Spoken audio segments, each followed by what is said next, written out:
got the cornfield calm, Midwest tone, but he's spitting facts like a dog with a bone. Lanky frame, fire-haired, eyes on the case, breaking down the game and the darkest place. Sports scores to murder boards, Hoosier logic cuts like swords. From Friday lights to chalked out lines, this redhead's brain rewrites the lines inside the Hoosier mind, where the stories twist and stats unwind. He's a legend in flannel, mic in hand, digging deep where few can stand. From touchdowns to crime scenes raw, he's got the truth in every draw. Yeah, step in if you dare to find what's brewing inside the Hoosier mind. He'll talk Pacers, Colts, or Colts on trial. Hoosier humor with a devilish smile. He's that redhead sleuth with a box of clues. Takes your headline, breaks the news. With every stat and every scream, he's painting portraits in your stream. Don't blink, he'll tie it tight. From game night wins to murder flight. Inside the Hoosier mind, where the facts hit hard and the lines are blind. He's a ginger ninja, smooth and slick, cracking cases play by play quick. From courtrooms to the hardwood floor, he digs for more than just the score. Tune in and don't rewind, you're deep now inside the Hoosier mind.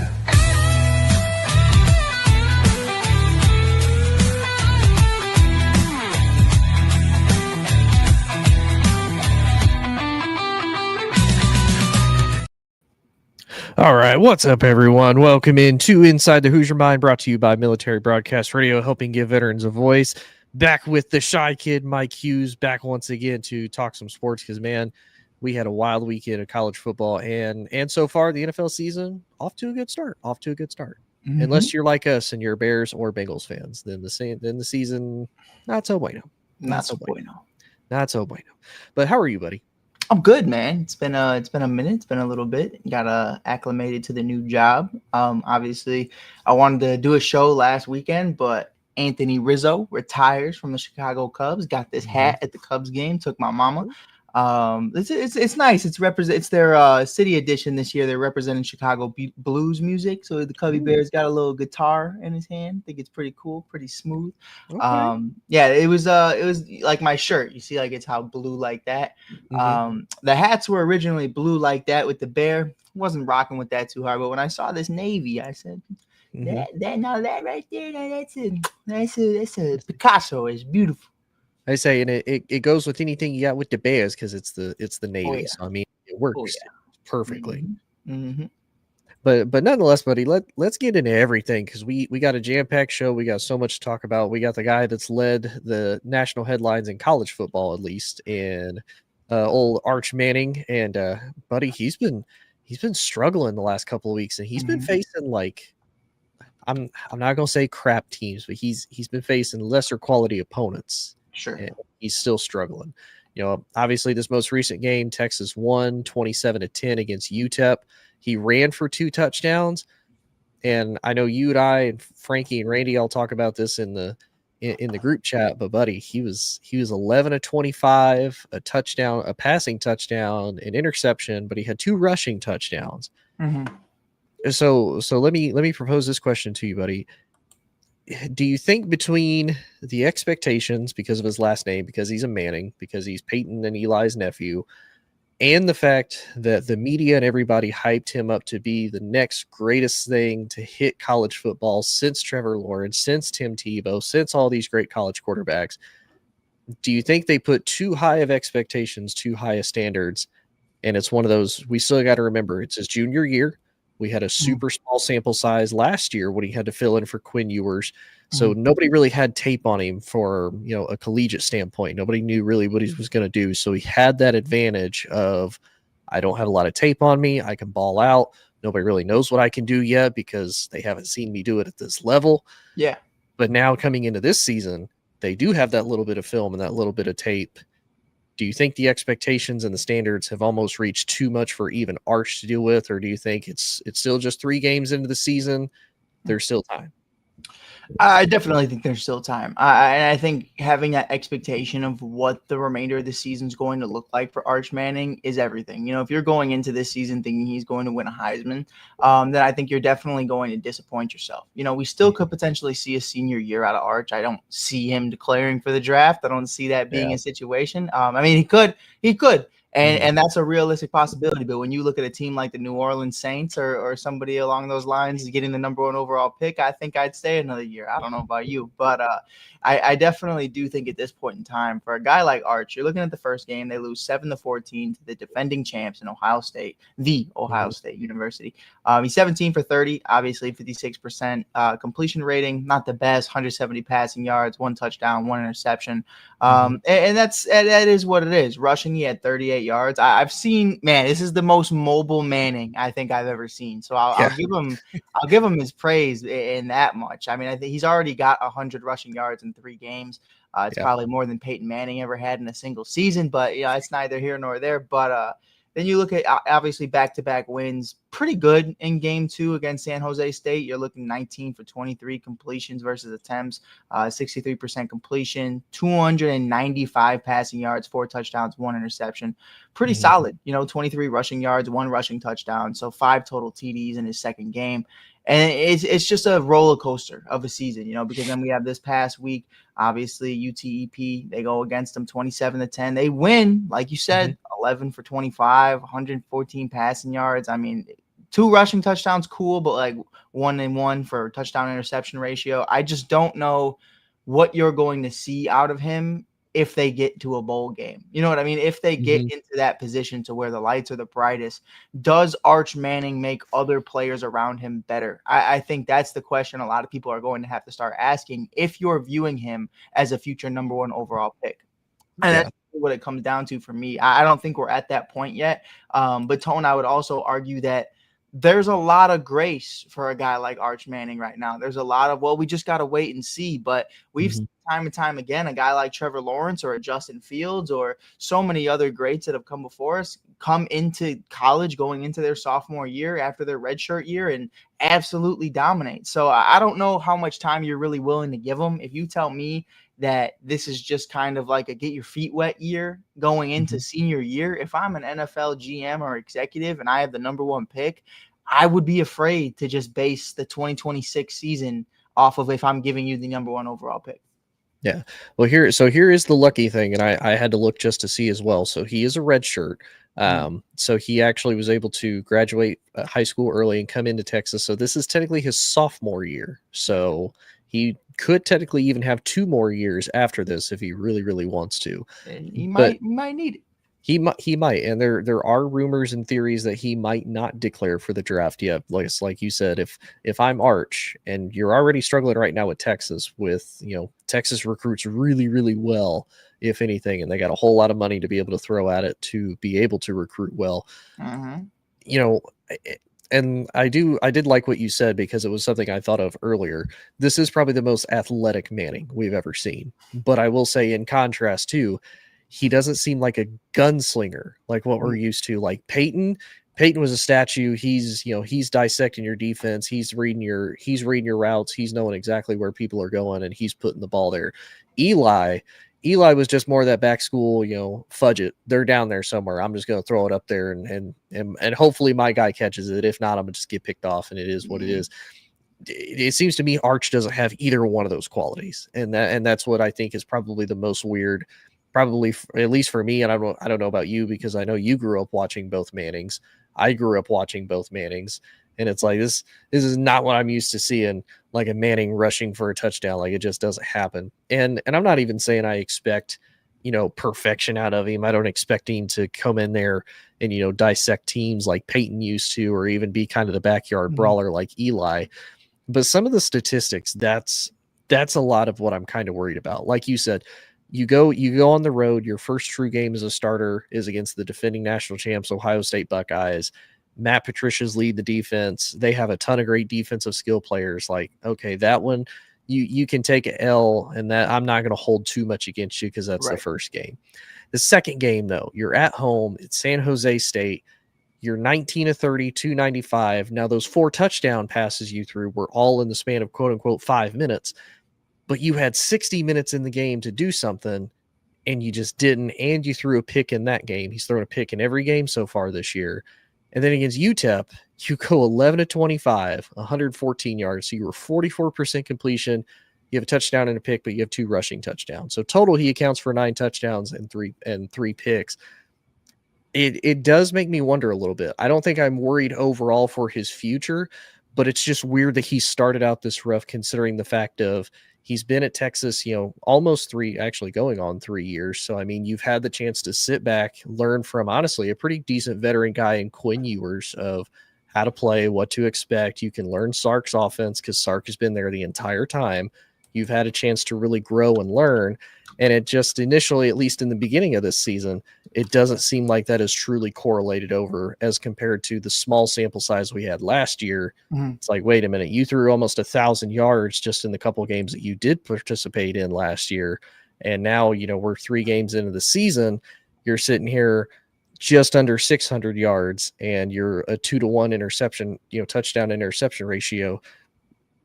It's not what, again, like I said, maybe it's the media, maybe it's, just kind of looking at what we had sample size last year and like, man, the expectations are going to be crazy next year for him. And, him just not being able to meet it. So it's a little disappointing. I'm not writing him off, but it's one of those, it's like, really? Like it's not a write-off, but I think you have to have a level of consistency in what we're doing here, because the way Arch was treated versus a Shedeur Sanders, who is QB4 for the Cleveland Browns right now. He's 3. They traded Kenny Pickett. Shout out to him, climbing the ranks from the bottom. We like it out the mud. You know what I mean? We don't want to hand it to us.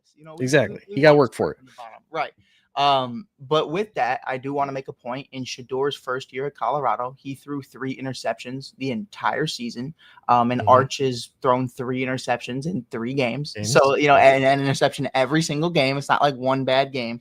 So it's something to point out to where, just because that's your last name, we've seen that shouldn't play a role into where you're drafted, because if that was the case, then Shedeur would have been drafted in the first round just because his last name is Sanders. But we've obviously seen very different versions of how your last name can impact your draft stock.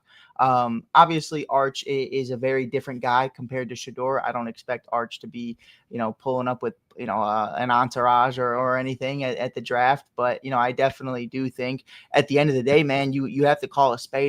And we've seen others come through these doors with far better numbers and get drafted later on. So if we see a season from Arch Manning where he's thrown 10 plus interceptions, Tone, and we're still talking about him potentially declaring for the draft and being the number 1 overall pick, I just don't think that's earned yet. And I don't like doing that, but it's the hype that he didn't create. You know what I mean? He just was born into. I think everybody's got to let Arch be Arch and let the film call it what it is. You know what I mean? So we'll see what happens, man. But just wanted to throw that little nugget in there because I do think it's interesting how, you have a guy like Shedeur who helped make Travis Hunter a Heisman wide receiver. And on the other side of things, man, Arch Manning kind of off to a worse start. And we're still talking about him being this generational piece that you and I both would agree. We just haven't seen that word generational from his game yet. Yeah. And I think the one thing for Shedeur, because funny enough, I did see a thread on this on Facebook. Somebody had pointed out about they compared Arch Manning's first game against Ohio State versus Shedeur's with TCU. And they're like, oh yeah, Shedeur dropped, I think it was like 300 or 400 passing yards on TCU, and they were just in the national title game. And I'm like, yeah, but if you also remember that season, they went 4-8. And as soon as they started facing true quality opponents like Oregon, they got absolutely destroyed. Yeah, and TCU was never seen again. No. So they weren't seen until they went until they beat Bill Belichick and UNC the other night, badly. But no, I mean, I'll say this for Shedeur, because the more I remember watching him in college, and the more I do kind of study his game, he has gotten better as each year has progressed. Even when he was at Jackson State, he got better each year. But I kind of considered that, big fish in a little pond type thing. Then he goes to the big pond with the other big fish in the Power 4 group, and then okay, now he's kind of back down to earth. He still had a pretty fantastic season statistically, but the wins just weren't there. And then immediately the next year, they end up winning 8 games. They're technically in contention for the Big 12 title and whatnot, not necessarily for the playoffs, but for the potential Big 12, and then they even go to a bowl game. So he's gotten better. I'll give him that. But I have seen those weird comparisons with like him and Arch. It's like, oh, look at the first game, and I'm like, yeah, but overall, what did that season look like? We have no idea what Arch's season is going to look like. His may be just as bad, if not worse. We don't know yet. Sure. But yeah, that was an interesting comparison that I saw and I've seen a lot of people make. Let's talk about though probably the best game of the entire weekend that all of us kind of circled. I asked you and Randy, picks wise, like who should I go with? Both of you said, you're rocking Big Orange, but you're like, man, until they beat Georgia, it's hard for us to tell. In all honesty, that was an absolute classic game. Like you had everything you could look for, even though the score was 44-41. There was actually some pretty solid defense in that game on both sides, even though the scoreboard would not justify that. There was. Now that the playoffs have expanded, do you think this really hurts either team? Like, to me, this doesn't really hurt Tennessee. Like, even though they have a loss, I still think Tennessee has a true potential to even go into the SEC championship. And who knows, this might even be a repeat. We might have Tennessee versus Georgia again for the SEC. We don't know how the season's going to pan out, but at least early on, just 3 games into the season, that was probably one of the best games. And it looked like both of these teams were clicking in literally every single thing that they were doing. No, 100%. Obviously, it hurts watching the farthest right kick I have ever seen in quite some time. Last time I saw a kick that bad, it was Seattle versus Minnesota in the playoffs in 2012, 2013, something like that. I think it was 2013. Yeah, I remember that. Absolutely terrible. I'll never forget that in my life. But it's also the double doink. But we're not gonna. Yeah, we're not talking about that. That wasn't even that far. It was just like the bad part. He hit the goalpost. He just didn't hit the goalpost where he needed to hit the goalpost. His job just didn't finish the job. You feel me? Right. But no, man, it definitely was a heartbreaker. But it's one of those ones you live in or you die by the sword. At the end of the day in college football, this isn't the NFL where kickers are just automatic from 20, 30 yards. This is, we've all played the game. What happens when that stadium gets loud. It is what it is at the end of the day. The whole room starts shaking and get a little crazy. Whole post control. Can't see my wide receiver routes. They're shaky. Man, dude, it's the worst thing in the world. You think you're like you got vertigo or something. But it's crazy, man. It's crazy. I do think this is good for the Tennessee Volunteers to really show that they can compete with one of the best of them. Obviously, Aguilar is a new quarterback in this system, and it's definitely going to be interesting to see how he continues to grow and progress. You got Dylan Sampson, he is on the Cleveland Browns. Shout out to him. But, that was a huge part of the offense last year was the production of Dylan Sampson. Randy was calling for a Heisman. So, I think still having that offensive identity, still understanding who they can be, is definitely going to be a big part of the Tennessee Volunteers season, because we had a couple losses last year where I just felt like, you didn't even look like ourselves, and those are teams that you should have beat. So to lose that game, obviously, like you said, if we end up seeing them again, who's to say you lose twice? You know what I mean? You know what the best part is about being 0-1, Tone? What's that? The opportunity to go 1-1. Got to get that get back, brother. Got to get that get back. So it's gonna be cool, man. Expanded rosters. I think it's more fun. I think that was a big part of why I wasn't into college football early on in my life, was just because it was like, all right, well, my team lost a game, so see you next year. You know what I mean? It's like the first. Like, imagine Texas if it was 5 years ago, not even 5 years ago, Texas loses the first game of the year. All right, Arch Manning season's over. You know what I mean? Like, now you never know. What do you think about it? Oh, no, I mean, I'm a huge fan of the fact that the playoffs expanded, because, I mean, you look at Ohio State last year, they didn't win the Big Ten. Like, realistically, they would have been out of the playoffs again had it been a couple of years ago, just like they were before. I mean, they missed out to other teams. And, I mean, even when they were technically the last seed in, when they went 11-1 and they had that classic against Georgia, to go to the national title game, it was like, man, this is really good. Maybe you should like expand out to other teams to see what will happen. And obviously, look at Ohio State. They were essentially a road team for like 3 out of 4 games that they went through, and they looked absolutely fantastic. So, I mean, I'm a huge fan of the expanded playoffs. I think it's great for college football. I think it's great because now you really can give teams the chance to lose a game and they can still grow, and it's still a chance for them to compete. Speaking of, we are going to kind of skip a topic real quick because I do want to get your thoughts, because this team actually has 2 losses on the year. And even though they are still alive for the playoffs, the ESPN predictor only gives them a 5% chance of making it now. Oh, man. Clemson falls to Georgia Tech literally on a last-second field goal. Like, the field goal team had to run out less than 10 seconds, get in position, kick the field goal, and they win it. That's now 2 games Clemson has lost. They won 1 against Troy, but even then they struggled in the first half. Do you think Clemson's season is over? And I ask because you used to rock with Clemson, especially with Trevor Lawrence there for a hot minute. And the preseason expectations, they were a top 4 team. Obviously, the matchup against LSU, it was like, all right, this is really going to determine how each team's season more than likely is going to go.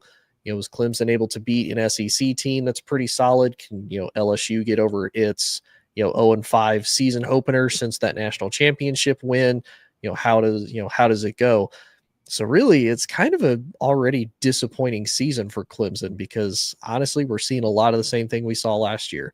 The offense seems to struggle on paper. They have a fantastic defense, but they do not have an offense to complement it. But do you think Clemson's season's already over? Because honestly, right now, if you look at the ACC, I'm thinking it's probably going to be between Florida State and Miami for who wins the conference more than likely.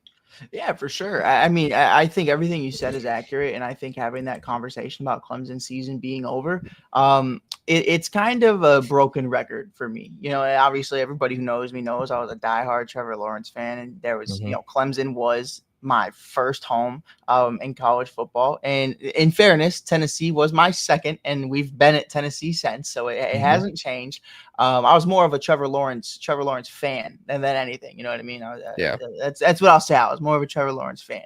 But I think not anymore is all I'll say about that. But I definitely think it's more of a Dabo thing than it is anybody else. I think we can make the arguments about guys like Nick Saban, who said, "Hey, man, I'm not keeping up with the new era of NIL and giving everybody millions of dollars. I'm just going to go about my day and hang out with Pat McAfee." I can respect that. But Dabo's issue, really offensively, finding that offensive identity. I remember DJ was supposed to be the new savior, but that man was, if we're talking about statues and the Mannings, DJ was the biggest statue there ever was.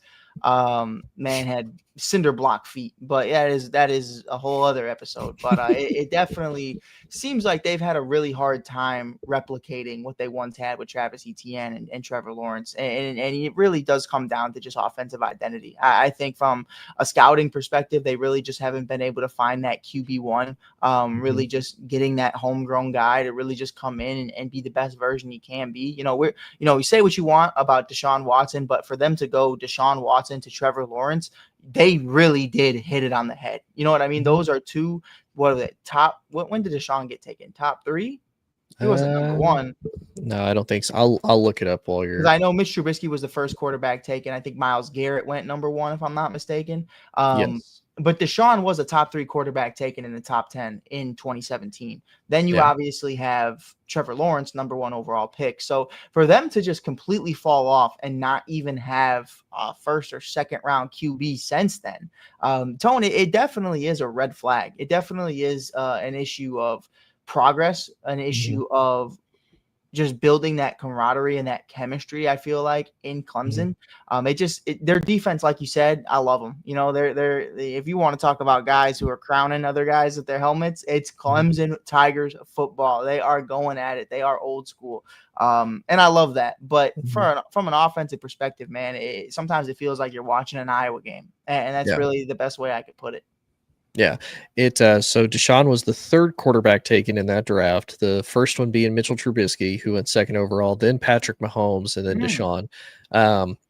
Honestly, I think a lot of what Dabo's issue is what we kind of talked about. He doesn't like to use the transfer portal. He likes homegrown guys, and that's what Cade Klubnik is. Cade Klubnik has basically started darn near every game since his freshman year and the last 2 seasons.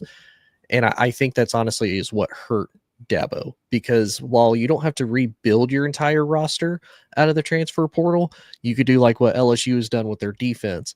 They've supplemented players, or they've brought in key guys like, hey, you have a lot of experience. You've been at this place for 3 years. You were a top guy. We're going to bring you in for at least a year, have that experience there, bring new guys in, even, have you just be around some of the freshman guys to get them established. And I don't feel like Clemson does that. So I feel like, to me, Dabo is kind of stuck in that old Nick Saban way of, this is how we're going to do it. And either you agree or you don't agree. And I think really that's what's hurting Clemson currently, is they're kind of falling short to that. And honestly, if Dabo doesn't kind of change his ways, I think they're going to be perpetually stuck at this kind of, 9-3, maybe 10-2, just because they're in the ACC, they're going to have that chance. But I mean, you look at a team like Georgia Tech, man, they keep figuring out a way to be able to get the win and get the dub. So I mean, I'm surprised, but I'm not. Speaking of LSU, and another DJ Lagway looked like DJ Uyunglele because he threw 5 picks against LSU, one of them being a pick 6 in a 20-10 loss to LSU, which I'm not gonna lie, watching that, I was having anxiety and heart attacks that whole entire game. Because LSU is struggling on offense. LSU is a fantastic defense, but offensively, LSU is absolutely struggling. But it is kind of surprising, and I feel like this happens just about every year in college football. We have like 3 to 4 guys. It's like, man, these guys should be top 5 NFL picks. And this year is supposed to be Arch, Drew Aller, Garrett Nussmeier, Lenore Sellers, and DJ Lagway. And Cade Klubnik, technically 6. So there's supposed to be 6 top guys for college football.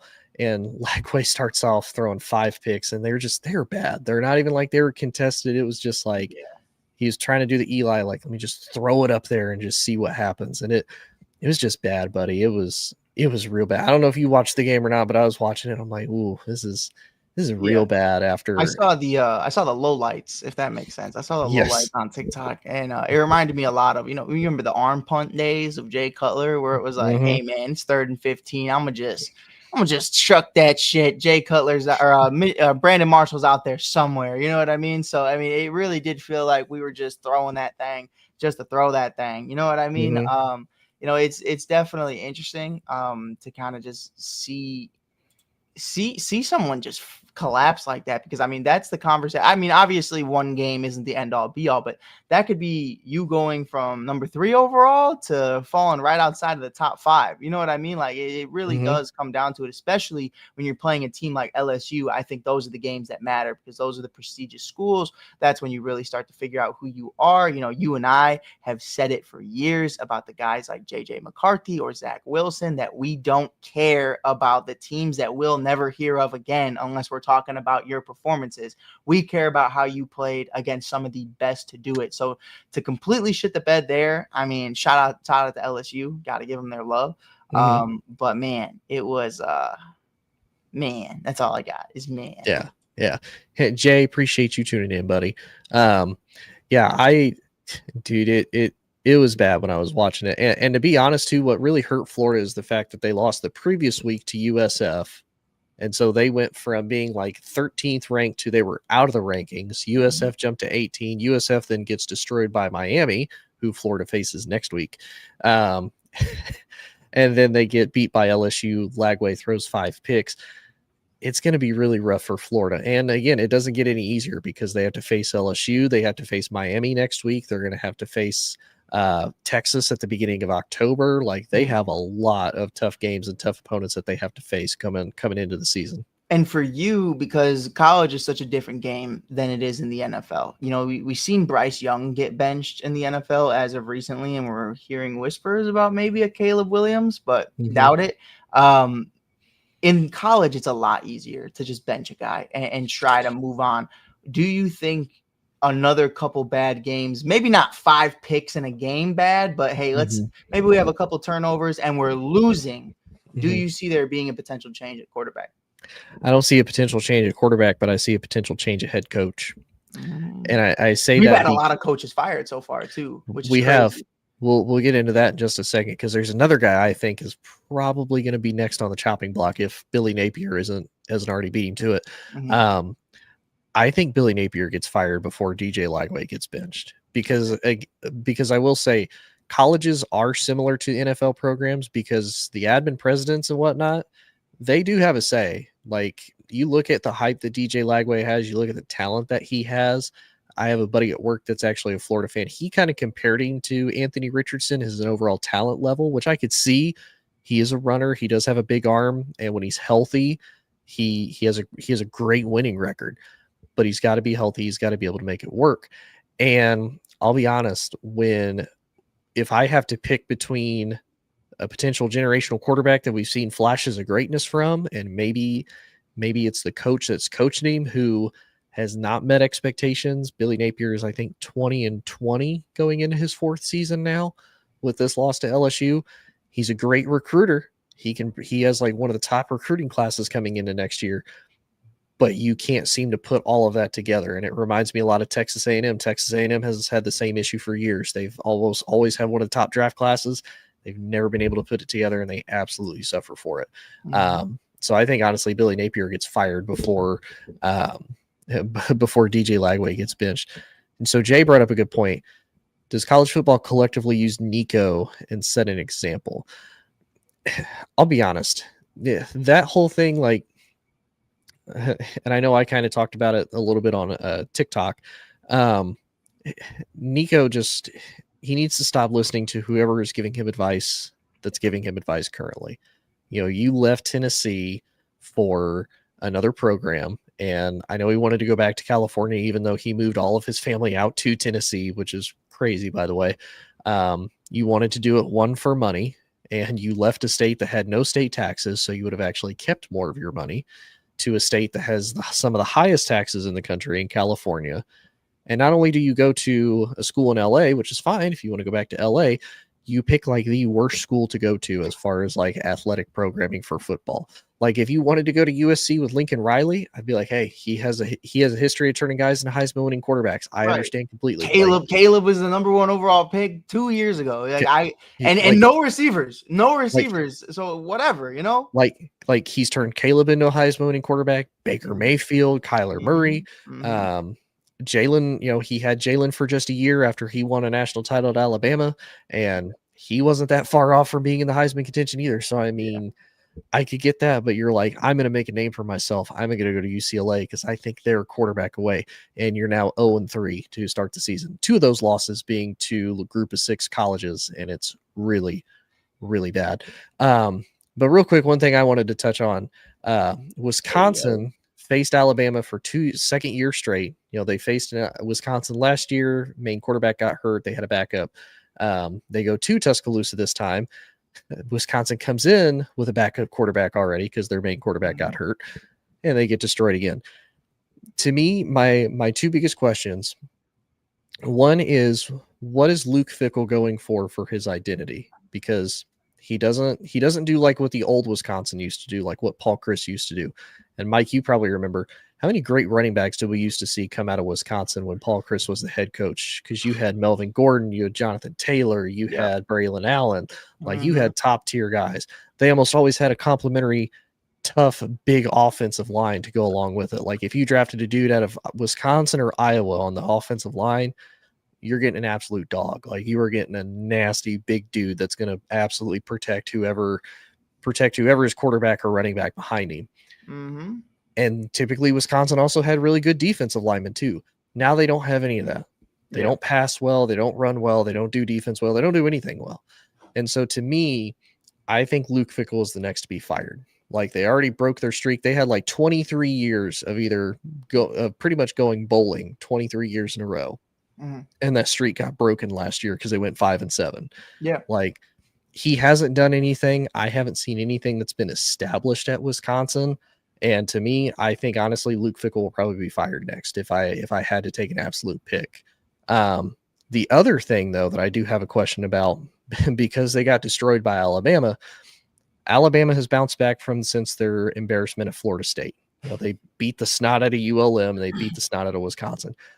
Here's my question to you, buddy, because you do follow college football, and I've been all aboard the Alabama getting destroyed by Florida State.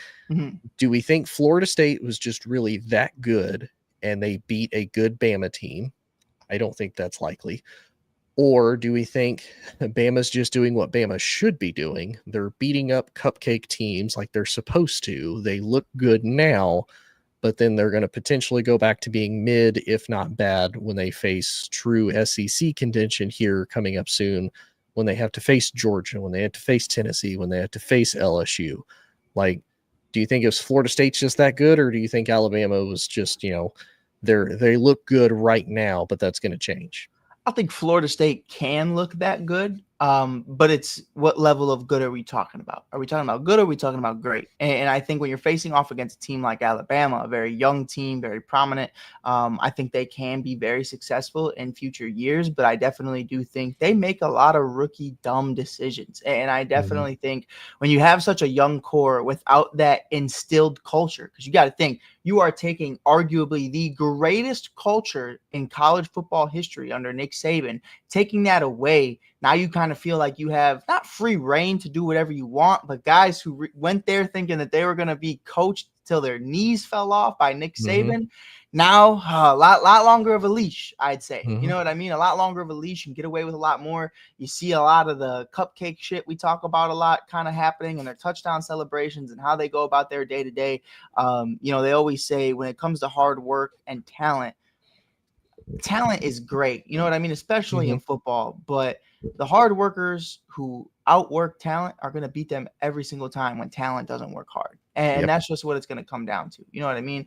It's hard work beats talent when talent doesn't work hard. That's the saying that Kobe said, so many others have said. And I think that's really true with Alabama. They are talented enough to get to the dance. But when they start seeing them 10 out of 10 start walking in the room, I mean, we got a couple, you might turn into a wallflower. You know what I mean? That's what it is at the end of the day. And as far as Wisconsin goes, because as a Bears fan, Wisconsin is fun because they remind you of the Bears. They are going to give you legendary linebackers and here and there, every now and again, one of the greatest running backs you've ever seen play in college football. And when you look at the stats, I mean, outside of Russell Wilson, what quarterback has really come out of there? But you're looking at Jonathan Taylor, who was really the main guy who introduced me to the Badgers. I remember watching every single one of his games. It was legendary. If I had a license at the time, I would have drove all the way up to Wisconsin just to go to a game. Jonathan Taylor, TJ Watt, Jake Ferguson, tight end. Obviously Van Ginkel from the Minnesota Vikings, who's incredible. Zach Bond, and then he's on the Eagles, and then TJ Edwards, got Bears. But you also had JJ Watt, you had Melvin Gordon, both come from there too. Those, by the way, were just currently in the league. And it's not Leo Chenal, I believe his name, on the Kansas City Chiefs. Don't know who that is, but shout out to him. Probably a champion, I would guess, or at least been to a Super Bowl. So we'll see. But no, man, I definitely think when it comes to the Badgers, it's just what kind of school are you? And what kind of conversations are we having? And I can't speak for, all the boosters and everybody in the organization who is at the higher ups, but I think that's the identity that the school wants. I don't see them going out of their way to become a gunslinging team. You know what I mean? Like, I definitely do think that they would rather run the rock and play good defense. And I think that's more so just a knock on the school and the organization than it really is on any part of the coaching staff, because outside of Russell Wilson, Tone, I mean, the quarterback position has never been the main focus for that team. Yeah, it was almost always, especially under the Paul Chryst era, which, I mean, at least recently they had a ton of success. Again, great running back, powerful offensive line, control the trenches, run the ball down their throat, and then you had, great pass rushers in TJ and JJ, rushing the quarterback to sack him. So, I mean, that was what they're known for. And then, they fired him mid-season. And then they bring in Luke Fickell the next year after Luke Fickell did great with Cincinnati. I mean, he was the guy that recruited and got Sauce Gardner drafted. Like, dude can, recruit players pretty well. It's weird to now when I look at Wisconsin, I'm like, what do y'all do well? Like, I don't like y'all don't lead the country in anything. Y'all don't do anything well. Like, it's just kind of sad to see a school that, again, historically has been pretty good. Like, they used to always give at least Ohio State kind of fits, and now it's like, it's Wisconsin. We can, as long as we don't have to go up to Camp Randall, as long as we don't have to go to Wisconsin, we'll probably be able to beat them. They're turning into a U of I type of school, and that's kind of like where I'll leave it with that. But by the way, I did want to mention it because I don't know why every time something with college happens, I think of you first, but I'm happy I do. Desmond Ridder back in Cincinnati, hasn't been there since he played with Tyler Scott in Cincinnati in college. Now he's going to be the backup, I imagine, or maybe the starter. We'll see for the Cincinnati Bengals. So kind of cool to see him go back to Cincinnati. I think that's kind of a I like Desmond Ridder a lot. I had a lot of promise for him. I thought he was gonna maybe be what Michael Penix is now. Didn't know if you wanted to touch on that, but I thought it was kind of cool. We can. We'll touch on that here in a little bit when we talk about Joe Burrow being out. But we do gotta discuss a little bit. We don't have to do it long, but we do gotta discuss a little bit. You know, the Bears fall in Ben Johnson's return to Detroit. In a very unfortunate matter, the Lions are able to drop 52 points on Ben Johnson. And the biggest thing I wanted to ask you, because I know you and I kind of talked about it, and again, I always love our conversations because I feel like they're interesting because we both got good perspectives. We both kind of fire back and forth, and I feel like it both leads us to good ideas. I had mentioned how Colin Cowherd brought up a good point of look at what Carolina did with Bryce Young last year. Don't look at this year, because this year he looks like Bryce Young being Bryce Young. You know, they benched him, let him kind of finally learn behind a veteran guy like Andy Dalton and whatnot. And then he comes back and he lights the league up. He's on fire. What if we potentially do the same for Caleb if they lose this next game for whatever reason? You know, whoever Cowherd had on his podcast with him kind of brought up a good point. If you bench Caleb and you let Tyson Bagent take over, albeit Tyson Bagent does only have a year ahead of him, so he's not that much of a veteran. You do have Case Keenum in that locker room as well with him. So you could honestly let either one of them take over, just see what you got, let Caleb really take a step back and learn, kind of get better learning the system, get better learning the offense, kind of see somebody else play the position for his team and with his guys, and then maybe put him back in a couple weeks and be like, all right, man, you've had a chance to, stop getting hit for a couple weeks. You can still go through the routine, still go through the practice. You're just not going to play, because realistically, if they still lose games, I mean, okay, maybe you still lose with Caleb, but at least Caleb's not taking the hits. He's not throwing the picks. His confidence isn't being destroyed, because it's like, man, I'm going out here every week. I'm doing everything that I can, and we're still not winning games. You can push the fallout to somebody else, and it gives him a chance to really sit back and learn and see, okay, what mistakes am I making? What mistakes are they making? And then kind of fine tune it from there. I don't think it's a terrible idea. I know some people are like, man, don't bench your guy. He's still got to learn. And I don't disagree. He does need to eventually learn. But my counter to that is, how many times have we seen great quarterbacks be drafted, first overall in the first round, Cleveland, and these guys get thrown to the fire, Anthony Richardson. And while, yes, they're getting the experience and they're learning, they're not having a chance to grow. So they end up being labeled as quote unquote bust because they just got thrown to the fire. Like, just let's see what happens. Just go. And I feel like a lot of those guys, it doesn't pan out.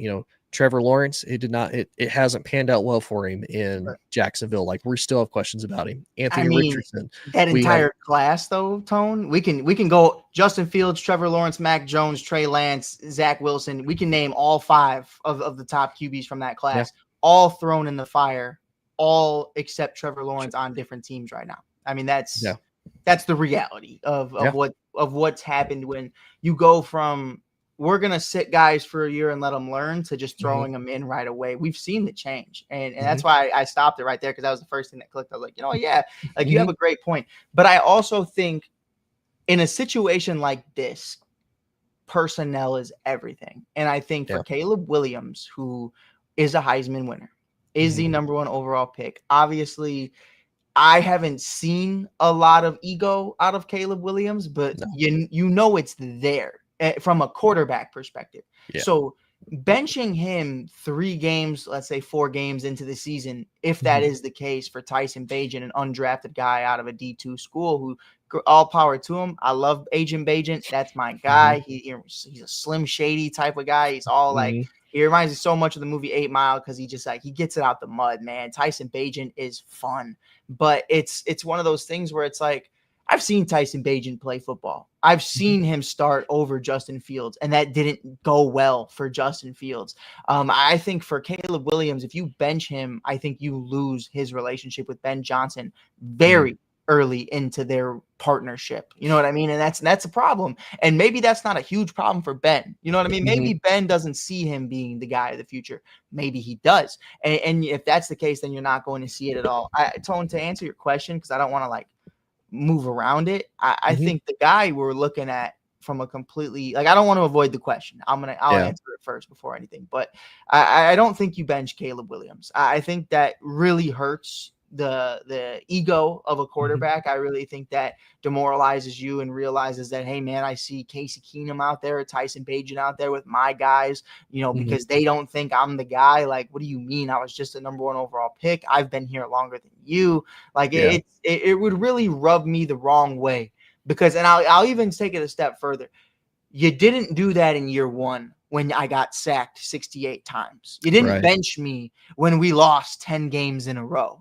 You made me go out there and you made me fucking eat it every single play.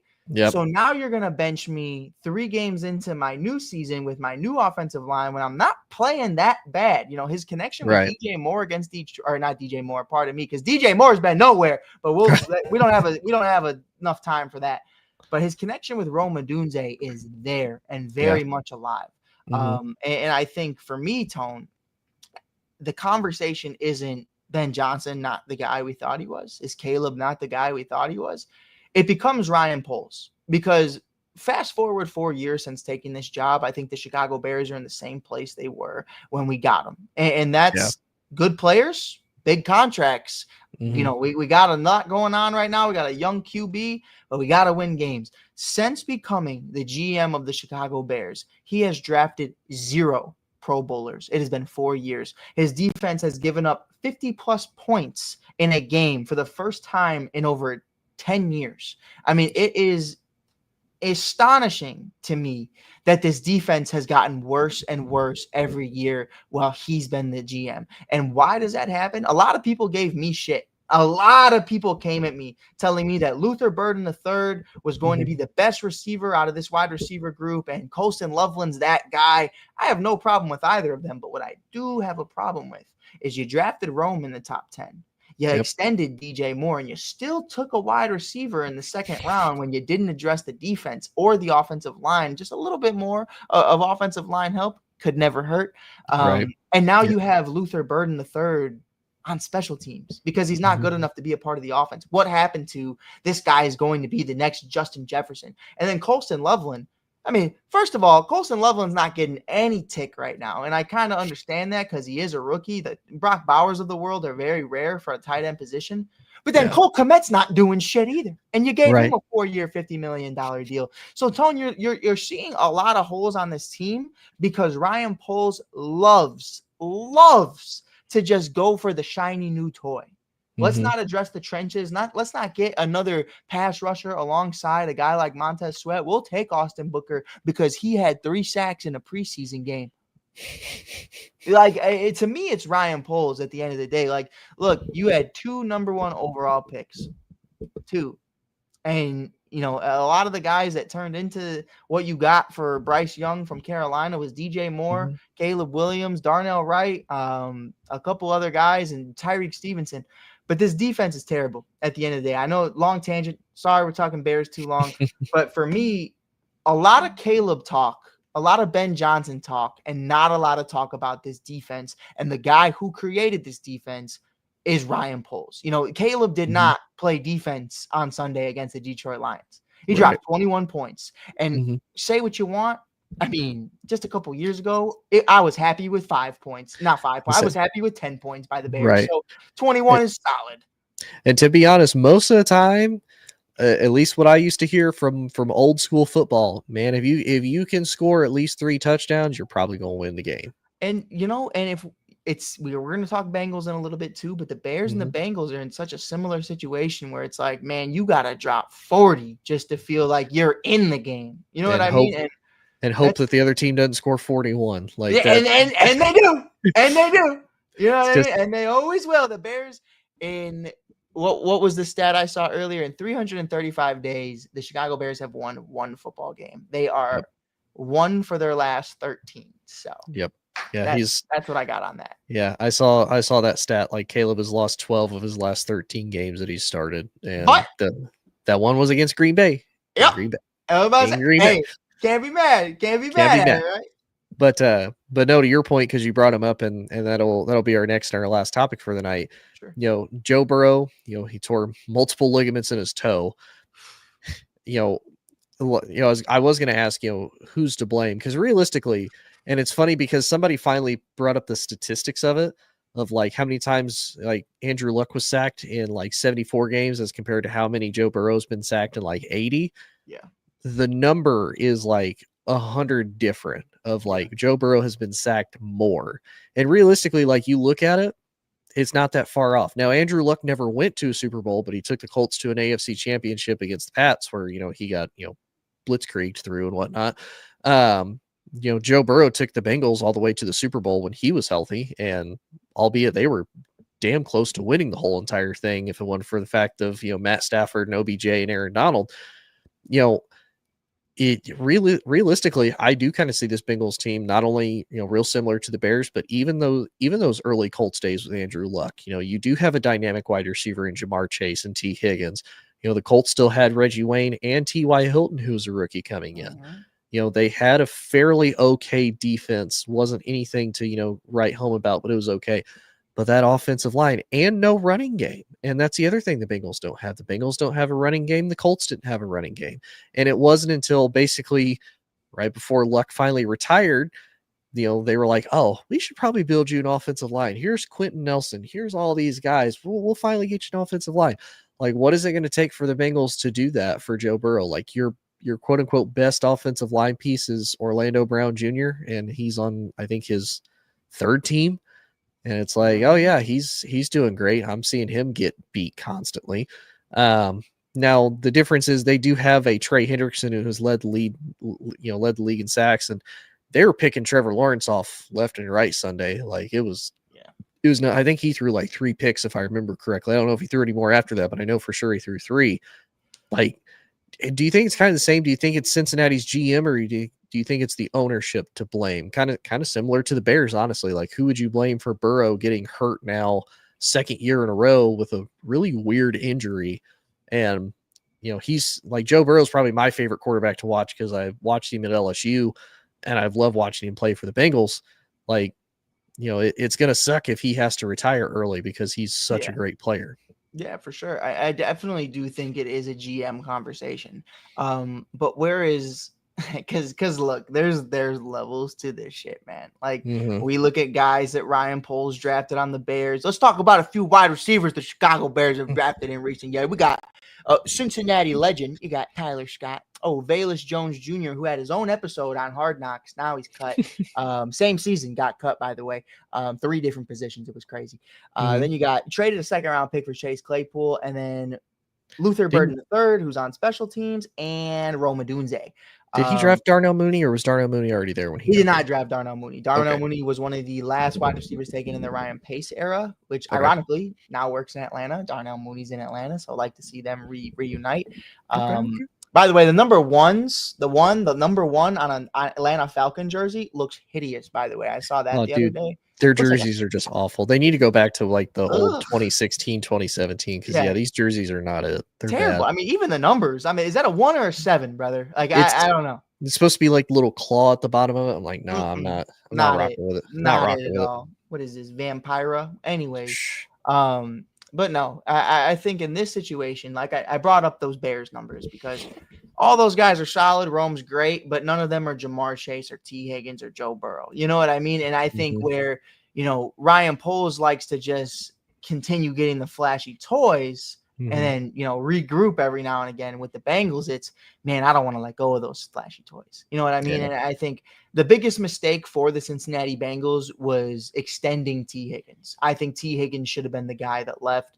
Obviously, it's a lot easier to find a wide receiver 2 than it is to find a top tier offensive linemen in the second, third round, fourth round of the draft. And obviously free agency, you just don't see it a lot. A lot of guys get extended in their home or where they're currently at. Or when they do end up being a free agent, they're older, more injury prone. You know, like if you trade for Quentin Nelson now, it's like, that's cool, but I would have liked that 3-4 years ago. So I definitely think the issue with them is Trey Hendrickson, Joe Burrow, Jamar Chase, T. Higgins. Those four right there running all the way to the bank, except Joe. I think Joe will be limping to the bank, but he'll get there eventually. He'll get there like 2-3 business days after everybody else. But he'll be like that old snail on SpongeBob when they did the race. Like he finally gets there at the very end. Patrick's Rock. It's okay. Yeah, Rock. it's okay, Rocky. Take your time.